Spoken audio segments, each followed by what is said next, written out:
Welcome back guys. This should be an interesting video. We've had a lot of people asking and reaching out to us about data on the Roush Supercharger. Does it heat soak like the last Gen 3 does? What numbers does it put down? 60 to 130 times. We're gonna answer some of those in this video.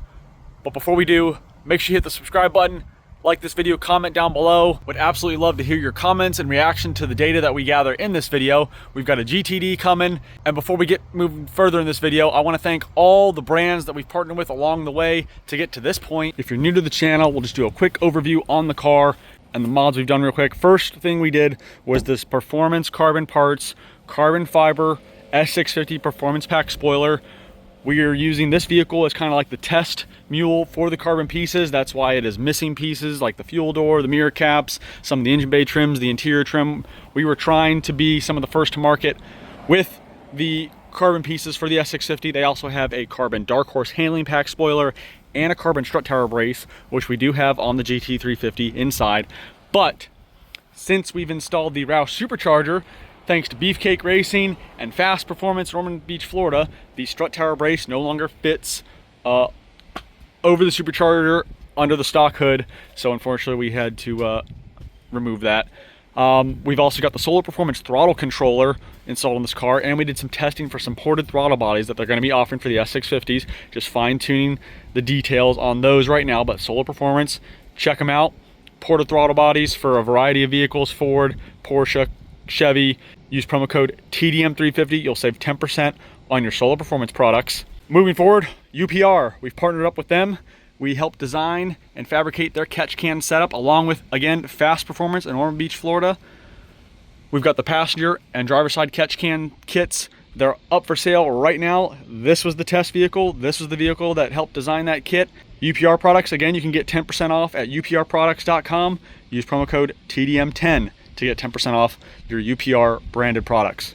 We've also got some Steeda parts on the car. We've got the rear subframe braces that you can see right there, that gray bar right there, and we've got their billet vertical links. And the last change of the vehicle, which currently isn't on the car, but that's wheels. We've got some GTD style forged wheels from EKW store. There they are. We went with a brushed silver look because we've already got black wheels for the GT350. We've got gold wheels on the GT350, so we wanted something that was a little different. Again, that's EKW store, and you can use promo code TDM10 again and get 10% off your wheels for your S650 or whatever vehicle you have. Let's get you guys a cold start and get on the road.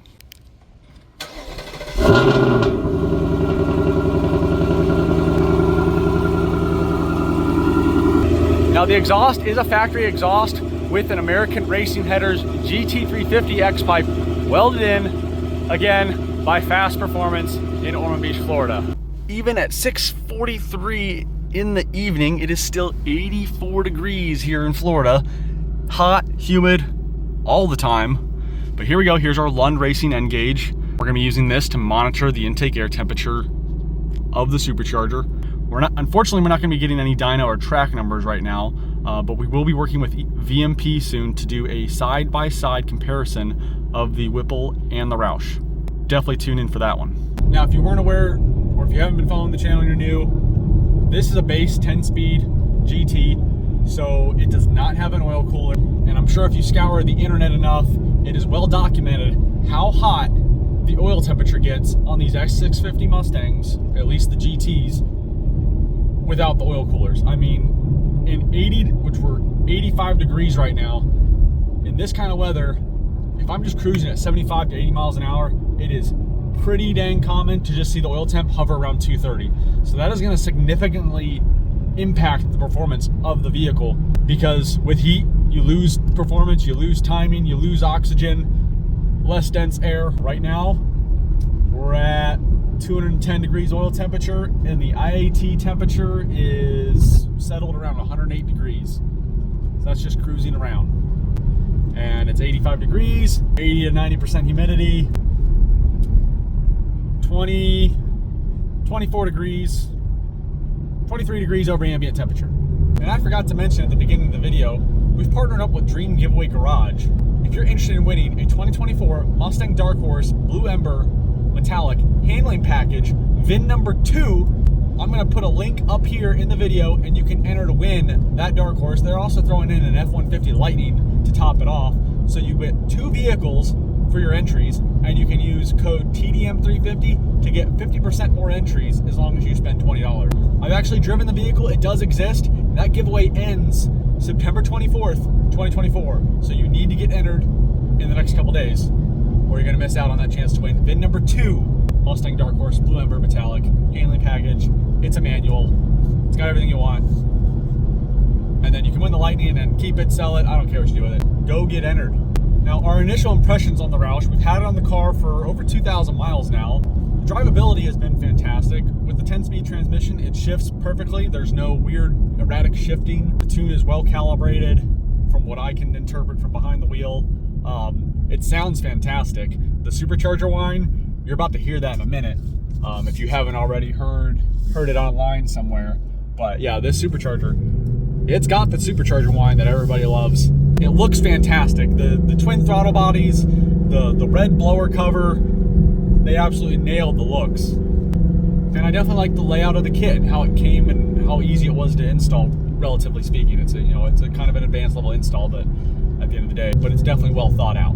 All right, so we've kind of leveled out at our 220 degrees engine oil temperature. Cylinder head temperature is right at 200.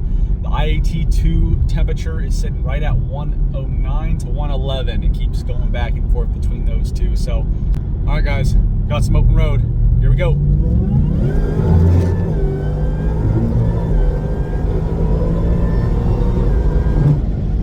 All right, let's see where that IAT goes up to.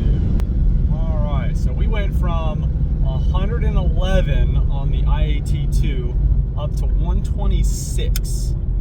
And the engine oil temperature went from 220 to 235, 236. And okay, so now we're down to 122 on the IAT temp. See how quickly it drops back down to 120. This is real time, guys. I'm not editing any of this right now, so you can see how quickly that heat exchanging system dissipates that heat. 118.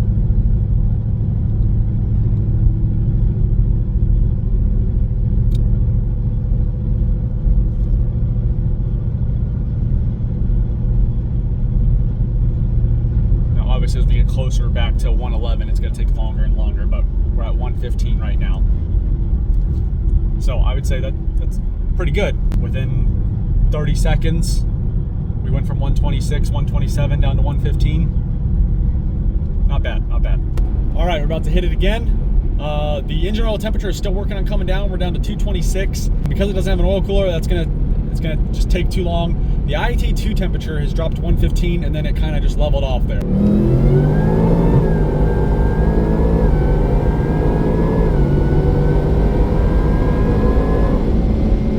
All right. But again, the IAT temperature went up to 129, and it's already down to 124.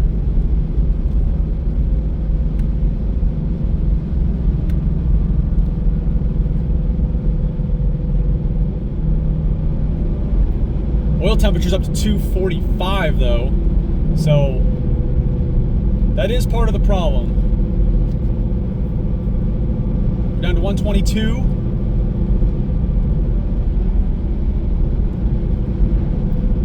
120. 118. Ford really dropped the ball on that. These cars, all of these cars should be coming with oil coolers from the factory. Like, that is just insanely hot. I can track the GT350 lap after lap, and the oil temperature will go up to 240, 250. But that's normal for track driving. We're just doing one simple pull. Like, that's ridiculous, Ford. Come on. 117 IAT2. So we're 2 degrees off from where we started already. 115. There, just hit 115. So there you go. So in about a minute, we went from 129 down to 115. Seems pretty good to me. We're gonna find some open road, do one more pull. So the IAT temperature has settled to 118 this time.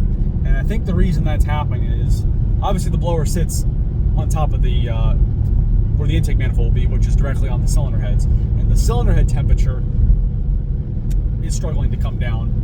It's sitting at 215, now it's went up to 217. We've been cruising around.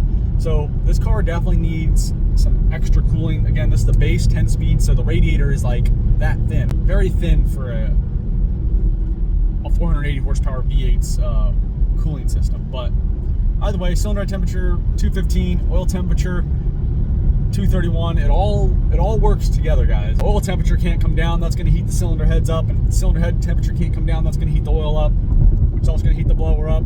We're at 117 right now, but so once the engine does warm up, that's what's struggling to bring the overall temperature of everything down. I can the oil temperature is steadied at 230.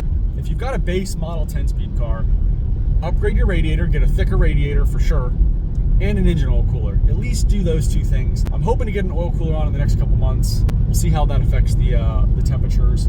I'm actually impressed with how fast the heat exchanger system of the Supercharger brings the IAT temperatures right back down. Like within a minute, it's dropped 12, 14 degrees. So that's great. We're at 117 right now. Looks like we've got some open road.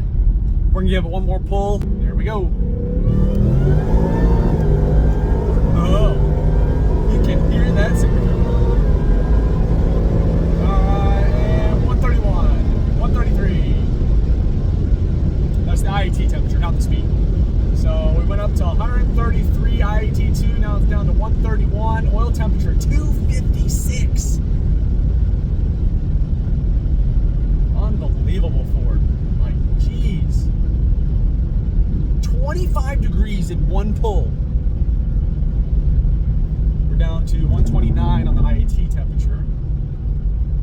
25 degree increase in oil temperature in one pull. 127.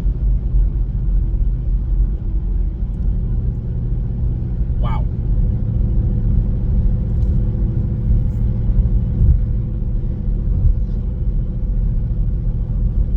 $124. $122. It's bringing it right down. Something opened up in the cooling system because now the cylinder temperature is down to 197. 120.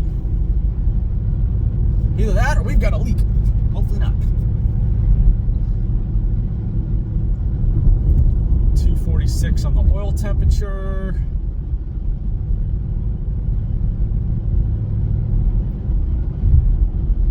$118 on the IAT temp.